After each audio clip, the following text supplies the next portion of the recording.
No hay forma de escapar de ellos. Los alimentos demasiado dulces, llenos de grasas malas y ricos en energía, están en todas partes. Desde hace décadas, estos modernos hábitos alimenticios le causan problemas a nuestro cuerpo. ¿Pero qué hay del cerebro? ¿Perjudica una mala alimentación también nuestra salud mental, nuestro estado de ánimo y nuestra capacidad cerebral? Sabemos que la comida chatarra engorda, pero también puede atrofiar el cerebro. Entre tanto, también los investigadores del cerebro estudian las consecuencias de nuestros hábitos alimenticios. Una alimentación alta en grasas y rica en azúcar produce cambios a largo plazo en ciertas zonas del cerebro. Esta ciencia, aún joven, revela una nueva faceta de nuestra alimentación. Con un aumento en la ingesta de grasas y azúcar, el cerebro se reprograma. Por lo tanto, lo que pasa por nuestra cabeza también depende del contenido de nuestro plato.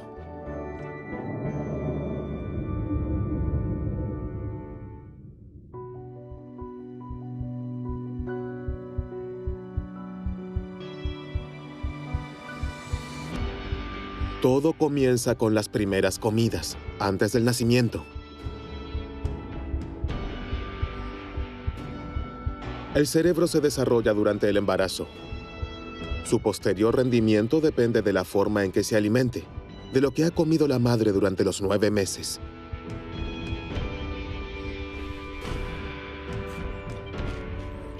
Hace tiempo que se conocen las consecuencias de una mala alimentación para la salud del feto.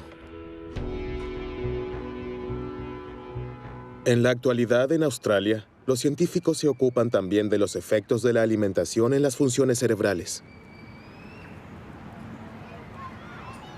Felice Jacka es profesora en la Universidad de Melbourne.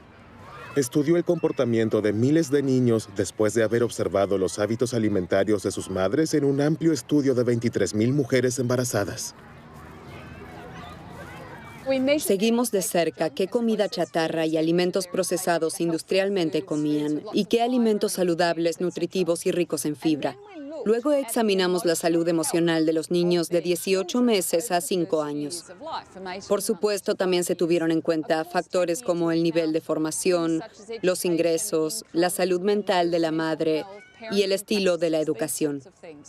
El resultado fue evidente. Las madres que consumieron más comida chatarra y alimentos procesados industrialmente, como refrescos dulces, refrigerios salados, pasteles y galletas durante el embarazo, tuvieron hijos más propensos a la agresión y las rabietas. Esta preocupante correlación sugiere que la alimentación de la madre afecta la salud mental del niño. Esto aún no se ha probado a nivel biológico, pero Felice Jacka ya está convencida de ello. Este amplio estudio noruego mostró que la alimentación de los niños también es importante, independientemente de lo que haya comido la madre. Los niños que comían demasiada comida chatarra y muy poca comida saludable a menudo mostraban un comportamiento furioso o agresivo, pero también dolor, miedo, inquietud y pesadillas. Desde entonces, las conclusiones de Felice Jacka han sido confirmadas por estudios en España, los Países Bajos y Canadá. Los investigadores del cerebro ven la causa en una ingesta excesiva de azúcar y grasas, pero también en una alimentación desequilibrada. Los alimentos procesados industrialmente y la comida chatarra, que a menudo carecen de nutrientes, no proporcionan lo que necesita el cuerpo, y especialmente las neuronas. En este laboratorio de la Universidad de Burdeos, los científicos están investigando los efectos de la alimentación incompleta en el cerebro de ratones.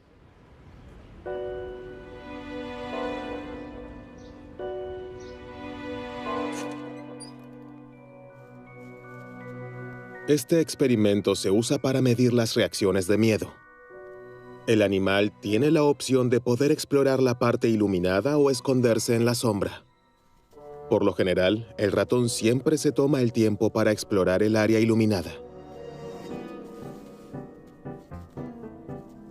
Sin embargo, este ratón tuvo que prescindir de los ácidos grasos omega 3 durante su desarrollo.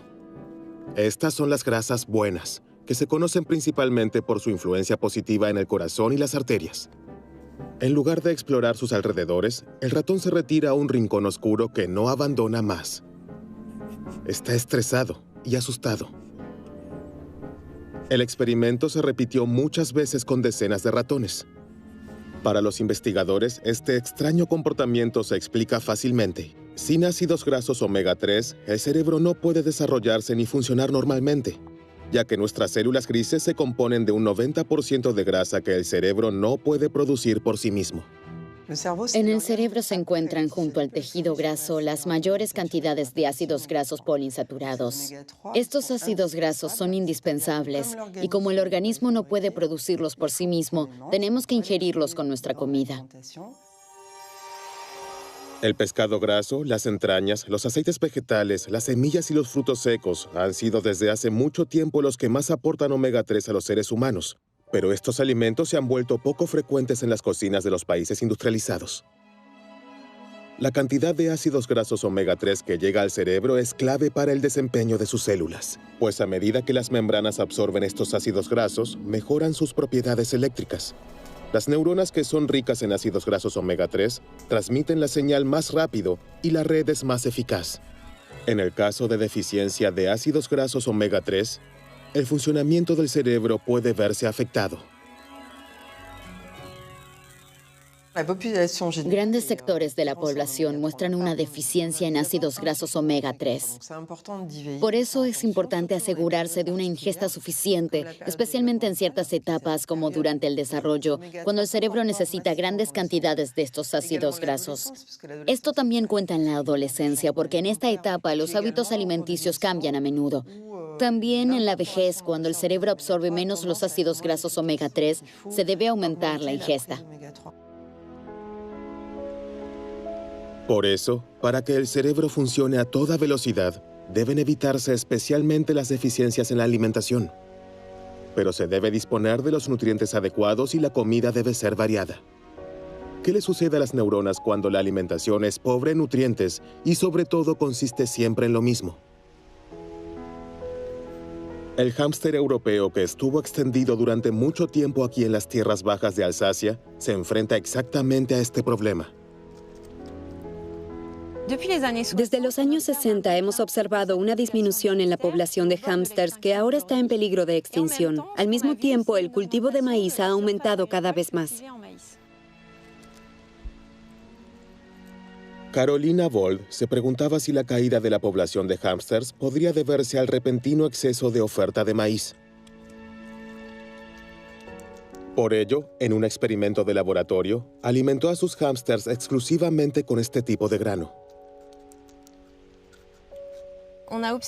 Durante la temporada de apareamiento, observamos trastornos de conducta en las hembras que se manifestaron en un alto nivel de agresividad y sensibilidad al ruido.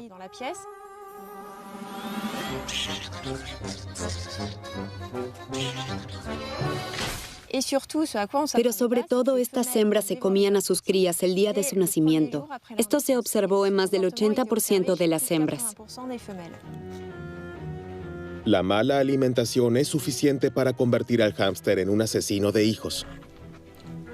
La causa es la falta de una simple vitamina.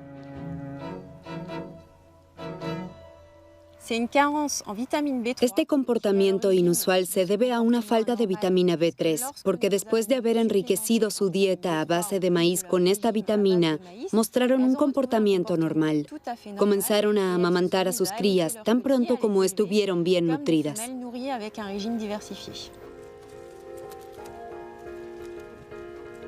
El canibalismo de los hámsters es preocupante.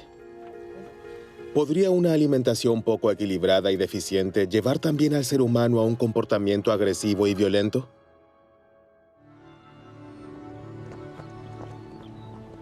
Ab Sahlberg es doctor en psicología y asesor político del Ministerio de Justicia. Su área de especialización, alimentación y delincuencia. Está convencido de que enriquecer la alimentación con vitaminas, ácidos grasos y minerales puede reducir la agresividad.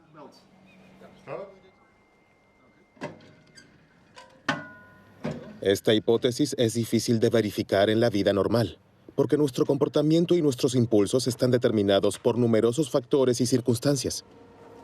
Las cárceles parecen ser un entorno casi ideal para la investigación de la alimentación, porque allí no intervienen numerosos parámetros. Hicimos un estudio aquí en los Países Bajos con jóvenes prisioneros en 8 cárceles diferentes. Después de enriquecer su alimentación con vitaminas, minerales y ácidos grasos por 3 meses, examinamos los efectos en su comportamiento. Hubo 2 métodos diferentes de medición. Primero se les preguntó a los reclusos y al personal qué tan agresivos se sentían y qué tan agresivos se comportaban. Luego estudiamos el registro de incidentes por los cuales los prisioneros fueron castigados.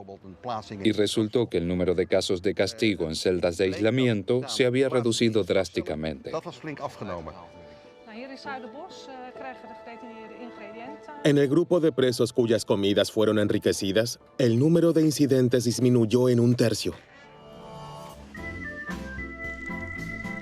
Así es que nuestra comida cambia nuestro estado de ánimo y refuerza ciertos impulsos.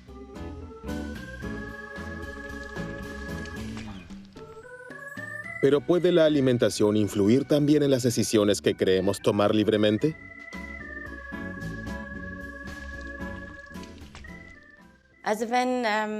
Bueno, cuando se les pregunta a las personas si creen que la alimentación y lo que comen tiene un impacto en su salud, la mayoría responde que sí. Cuando se les pregunta si pueden imaginar que la dieta también puede influir en sus pensamientos y decisiones, muchas personas no pueden imaginarlo.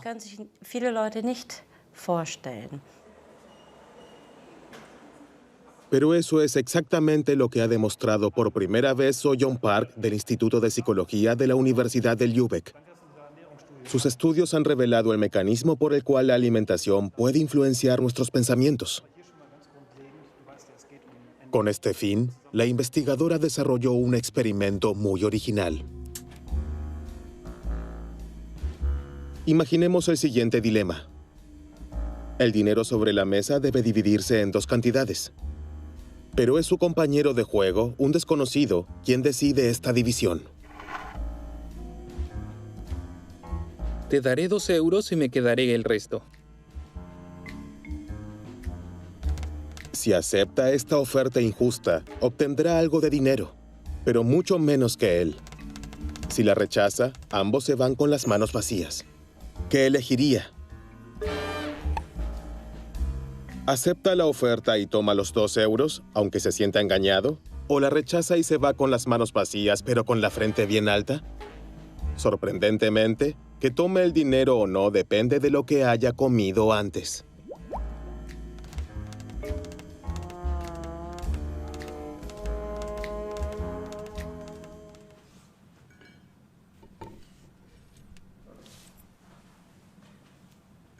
En este estudio, examinamos 24 sujetos que vinieron al laboratorio 2 veces y tomaron desayunos diferentes. Y lo que descubrimos es que la misma persona tomó decisiones muy distintas dependiendo de lo que comió esa mañana. Para los sujetos de la prueba, ambos desayunos se ven iguales. Pero en realidad, uno contiene muchas más proteínas que el otro. El único parámetro que cambia es la proporción de proteínas y azúcar. Unas pocas horas después de la comida, el sujeto de prueba debe realizar varias pruebas en el ordenador. Hoy tiende a aceptar la oferta. Su interés personal pesa más que su disgusto. Será un poco más rico al final del día. La semana anterior la había rechazado a menudo y casi no ganó nada.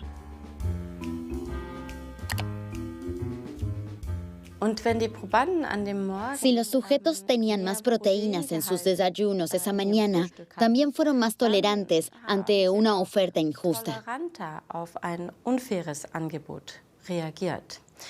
Y si tenían más carbohidratos en el desayuno, eran más sensibles a las ofertas injustas. Si el contenido de proteína es bajo, los sujetos de prueba rechazan las ofertas injustas en promedio 2 veces más. Pero ¿cómo se puede explicar este sorprendente resultado? En busca de evidencia biológica para su observación, los científicos realizaron análisis de sangre. Enviaremos la sangre directamente al laboratorio y luego la analizarán en busca de componentes hormonales y aminoácidos, especialmente las hormonas insulina, cortisol, adrenalina, ACTH, y en el caso de los aminoácidos, especialmente triptófano y tirosina.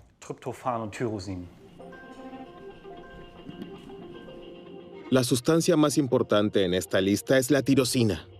Este aminoácido es la sustancia precursora de la biosíntesis de una proteína que es fundamental para las funciones cerebrales, la dopamina. Este neurotransmisor garantiza la comunicación entre las neuronas responsables de la motivación y la disposición a correr riesgos.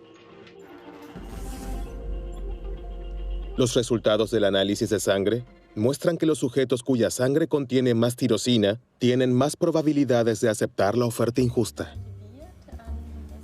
En pocas horas, lo que comemos provoca un ligero cambio en la química de nuestro cerebro y también en la comunicación entre las neuronas. Esto es suficiente para influir en ciertas decisiones.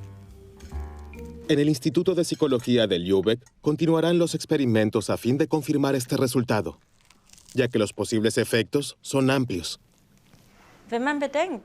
Si tenemos en cuenta que comemos 3 veces al día y eso todos los días, el poder que tiene la alimentación para cambiarnos o formarnos es enorme.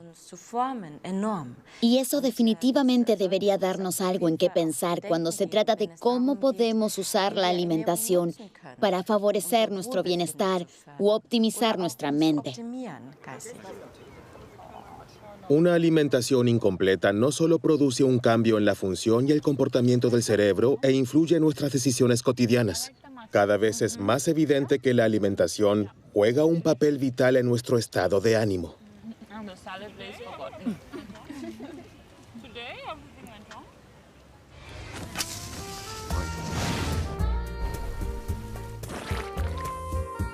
Pero ¿qué pasa con la comida chatarra rica en azúcar y grasas malas?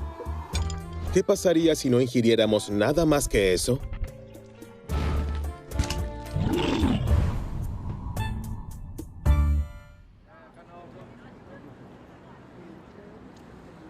Científicos australianos de la Universidad de Sydney se ocupan de esta cuestión.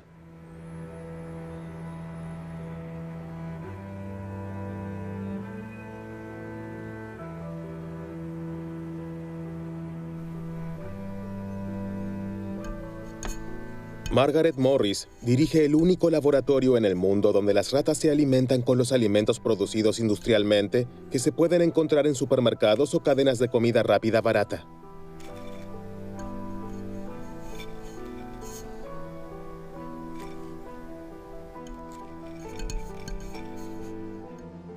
Para nuestro experimento, damos de comer a las ratas alimentos habituales como paté de carne, papas fritas, pasteles y galletas. Todos estos alimentos están disponibles en todas partes y son baratos. De esta manera, simulamos la alimentación del mundo occidental. La primera consecuencia de esta alimentación, la rata come porciones el doble de grandes. El animal nunca parece estar satisfecho. Sin embargo, esa no es la mayor sorpresa.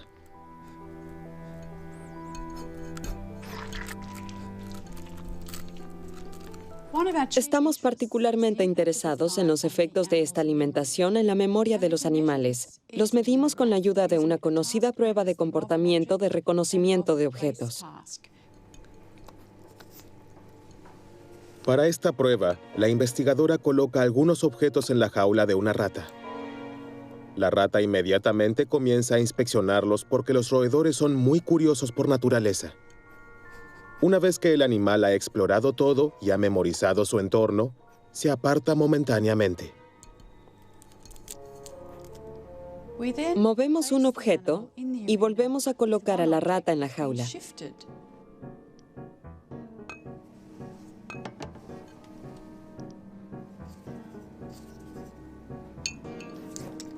Cuando regresa, la rata pasa más tiempo examinando el objeto movido porque el otro objeto ya lo conoce. Está en su memoria.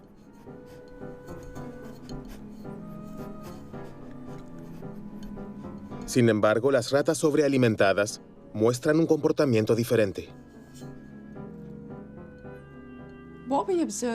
Los animales que reciben alimentos muy ricos en grasas o azucarados o ambos reconocen el objeto movido con menos frecuencia.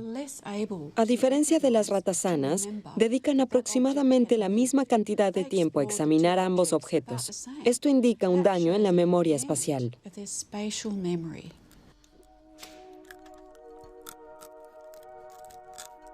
Las ratas sobrealimentadas no solo tienen una memoria espacial dañada, sino también otros trastornos funcionales que son una señal de alarma para los científicos. Estos indican cambios en el hipocampo, una pequeña región profunda del cerebro responsable del aprendizaje y la consolidación de los recuerdos. Estudios recientes muestran que los alimentos energéticos también dañan el hipocampo humano.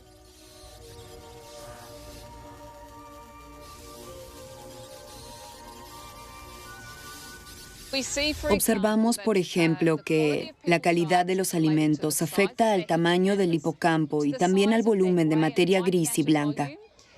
Los primeros estudios de intervención muestran que una alimentación de 4 días con comida chatarra es suficiente para deteriorar las funciones cognitivas relacionadas con el hipocampo. Ahora, Margaret Morris está tratando de averiguar cómo los alimentos energéticos dañan el cerebro de sus ratas y reducen su rendimiento. Tiene una hipótesis. El consumo excesivo de grasa y azúcar desencadena una reacción inflamatoria que se propaga a las neuronas.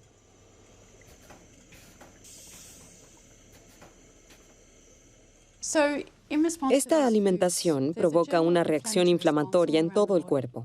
Sabemos esto de personas obesas, pero en este caso la reacción parece muy aguda. Pudimos observar un aumento de citocina y otros agentes inflamatorios.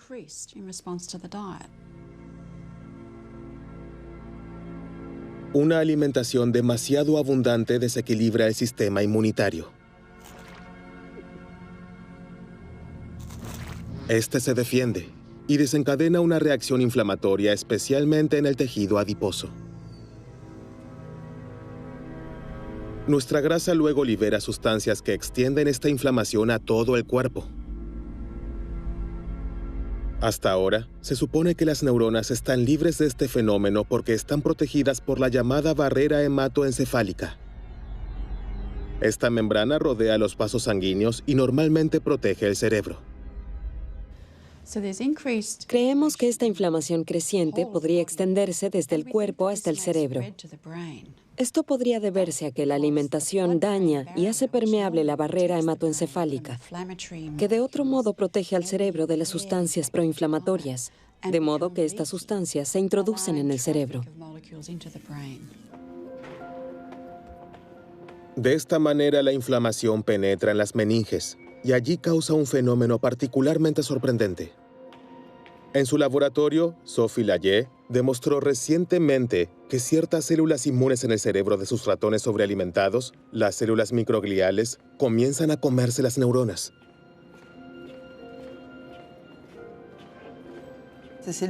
Estas células microgliales en el cerebro son importantes porque comen neuronas muertas. Sin embargo, si se descontrolan debido a una alimentación desequilibrada, también comienzan a comerse las neuronas vivas. Si esto adquiere proporciones extremas, contribuye de manera decisiva a la destrucción de las redes neuronales y de las neuronas funcionales que en realidad están sanas. Esta reacción de las células microgliales pudo filmarse in vitro. Las imágenes muestran la energía con la que trabajan. Los rojos son fragmentos de las neuronas que se comen.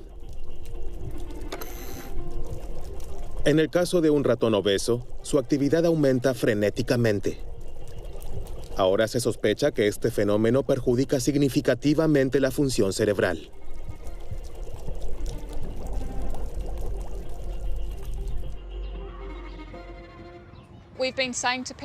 Llevamos 30 años diciéndoles a las personas, no coman estos alimentos, podrían sufrir un ataque cardíaco, cáncer o diabetes. Pero el comportamiento alimentario se ha mantenido igual. Si los consumidores ahora se enteran de que su alimentación es muy importante para la salud de su cerebro y la de sus hijos, es de esperar que estén más dispuestos a cambiar sus hábitos alimenticios.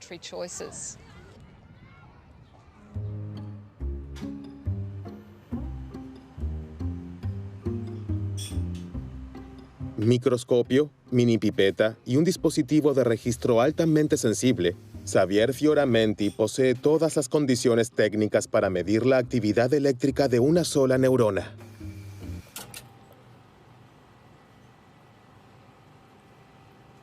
El principio es simple. El corte cerebral de un ratón se encuentra en un líquido que lo mantiene vivo.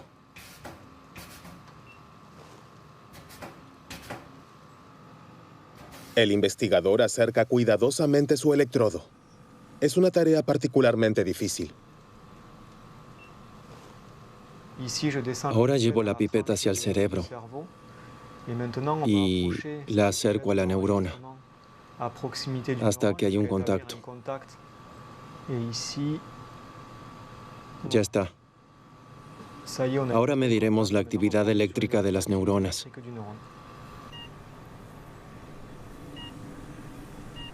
Las oscilaciones hacia arriba son potenciales de acción. De esta manera, las neuronas codifican su información. El tiempo que pasa entre cada oscilación representa el mensaje que envía la neurona.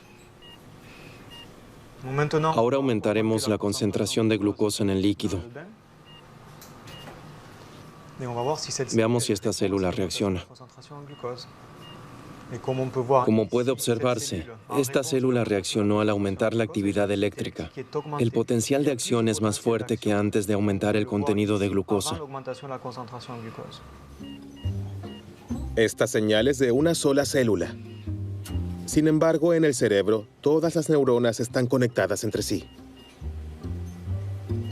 Los científicos suponen, por tanto, que la glucosa altera la actividad de todas las áreas del cerebro responsables de las sensaciones y el placer.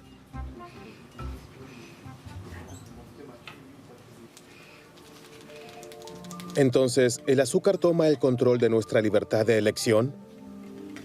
Hasta ahora es solo una hipótesis.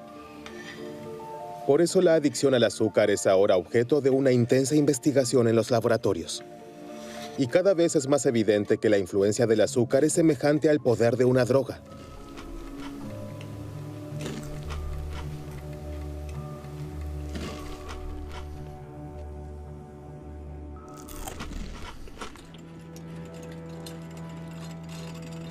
Serge Ahmed fue uno de los primeros en probar esto con un experimento muy sencillo.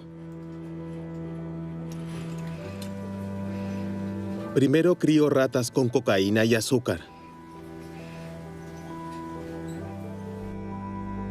Después de varias semanas de esta doble dieta, les presentó a los animales una opción.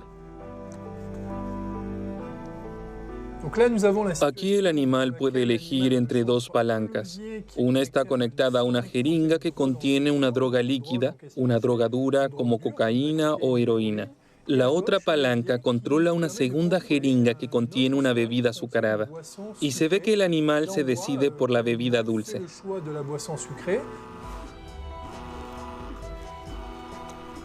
Las ratas eligen agua azucarada 4 veces más a menudo que la droga. Aunque en el caso de la glucosa no hay riesgo de sobredosis, se ve claramente que el deseo no puede reprimirse. Este experimento muestra que el azúcar tiene un potencial adictivo más alto de lo que pensábamos anteriormente. Incluso puede ser más adictivo que las drogas duras como cocaína y heroína.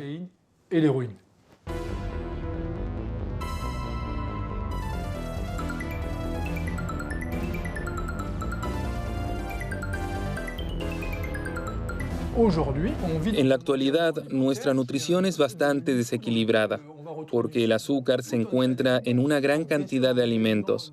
Por supuesto, esto incluye alimentos dulces, como bebidas azucaradas, pero también productos que no esperamos, como jamón o sopa. Hay muchos más ejemplos de esto, y el contenido de azúcar de tales alimentos contribuye a que las personas se vuelvan adictas sin darse cuenta.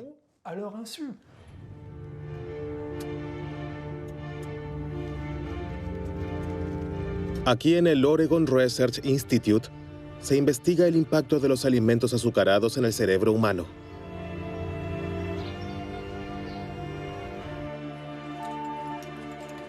Los experimentos muestran que el consumo habitual de alimentos altamente energéticos altera los circuitos neuronales de la misma manera que lo hace el consumo de drogas.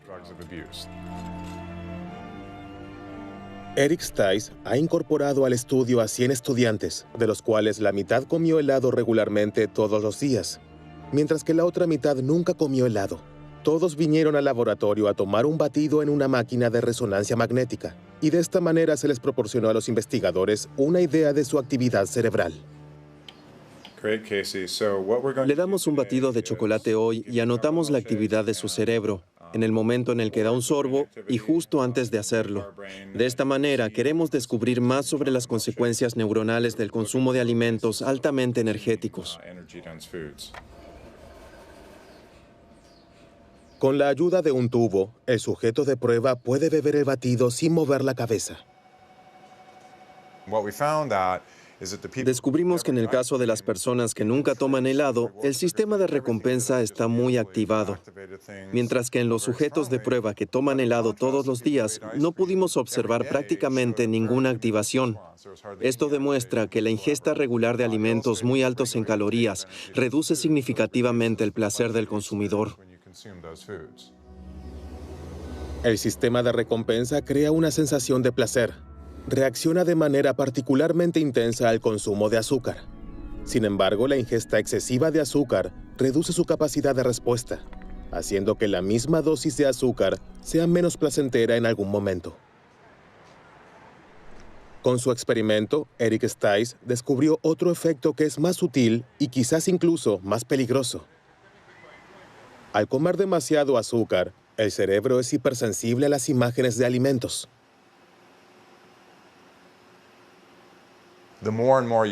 Mientras más helado coma, menos se activará su sistema de recompensa. Por otro lado, reacciona mucho más intensamente a los estímulos que prometen un pronto consumo de helado, como cuando pasa con el coche por una heladería o ve un comercial en la televisión. Responde a estos estímulos de manera mucho más intensa que las personas que nunca comen helado. Y eso incita a comer, a pesar de no tener hambre, lo que lleva a la obesidad y todos los problemas de salud que resultan de ella. Esta influencia directa de los alimentos en nuestro cerebro cumple una función importante en la selección de nuestra comida diaria.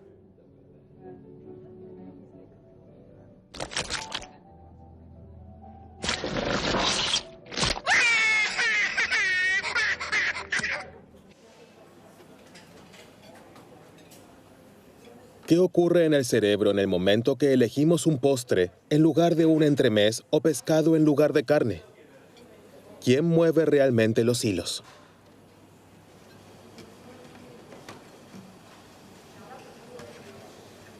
El laboratorio de Carlos Ribeiro está a la vanguardia en la investigación de nuestros hábitos alimenticios.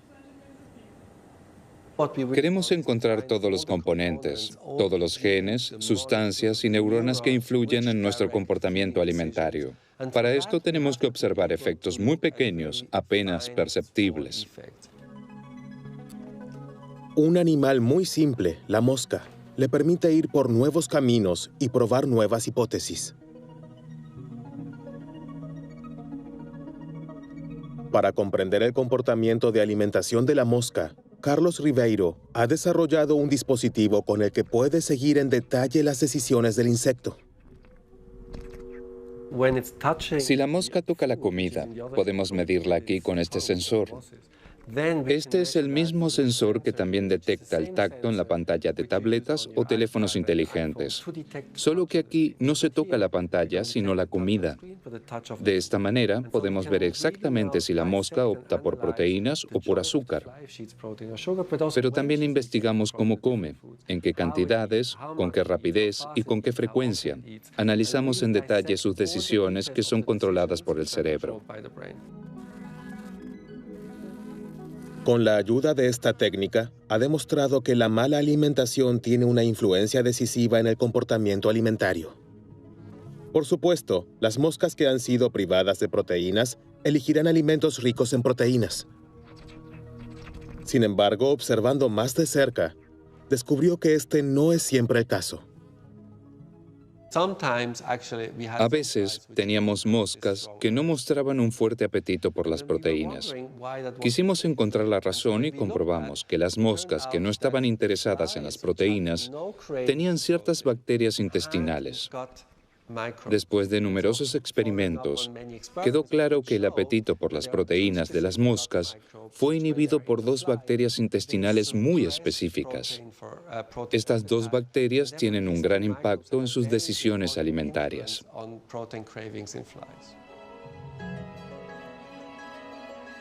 El comportamiento alimenticio de las moscas está influenciado por las bacterias en sus intestinos. Este sorprendente descubrimiento plantea una pregunta importante. ¿Las bacterias en nuestra propia flora intestinal, conocida por los científicos como microbiota intestinal, afectan también nuestro cerebro? ¿Cumplen alguna función en nuestros hábitos alimenticios?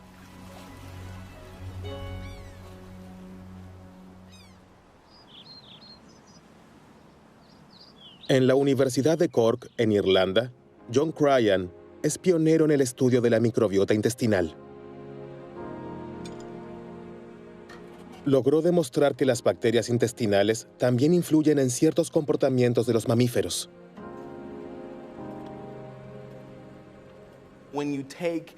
Si se toman las bacterias de ratones extremadamente miedosos y se las implanta en ratones normales, también se vuelven miedosos. Esto también se aplica al revés. Con las bacterias de los ratones normales, se puede normalizar el nivel de estrés de los ratones miedosos. Los científicos ven ahora la microbiota como una especie de mediador entre la comida y nuestro cerebro. El factor que más influye en la composición de nuestra flora intestinal es la alimentación.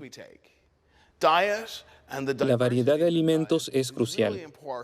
Desde el nacimiento hasta la muerte determina la composición de nuestra flora intestinal.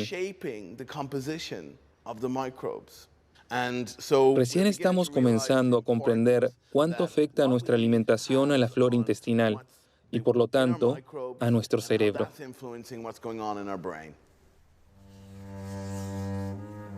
El hecho de que nos sintamos bien depende, entre otras cosas, del bienestar de nuestra microbiota.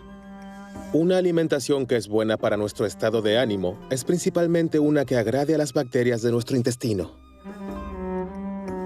A partir de este descubrimiento, surgió la idea de mimar el cerebro con la ayuda de la alimentación y promover la salud mental. Y aquí los científicos están particularmente impresionados por la famosa dieta mediterránea. La cocina mediterránea tradicional es muy rica en alimentos vegetales, muchos tipos diferentes de lechuga y verduras de diferentes colores, pero también frutas. Las legumbres, es decir, frijoles, lentejas y garbanzos, también son muy importantes. También hay frutos secos y granos, pescado y, por supuesto, aceite de oliva. El aceite de oliva es una parte muy importante de la dieta mediterránea.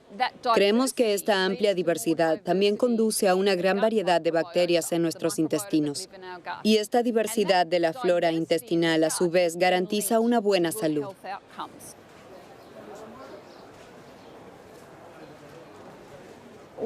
El año pasado realizamos el primer estudio de 67 pacientes con depresión severa. Recibieron ayuda de un nutricionista durante 3 meses. Al final los examinamos nuevamente y descubrimos que su cambio de alimentación estaba acompañado de una mejora en la depresión. Cuanto más estrictamente siguieron la dieta mediterránea, mejor se sintieron.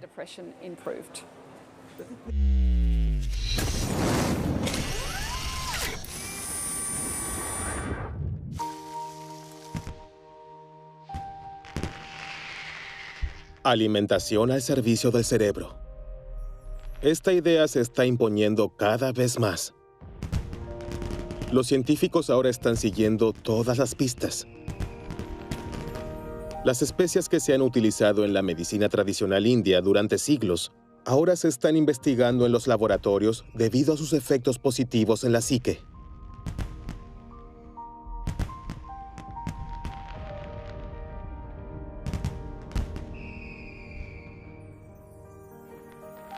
Los frutos rojos también despiertan grandes expectativas.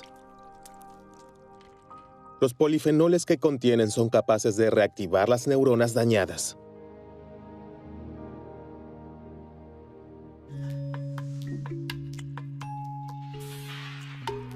Entonces, ¿son los frutos rojos y las especias remedios milagrosos que mantienen nuestras neuronas siempre jóvenes?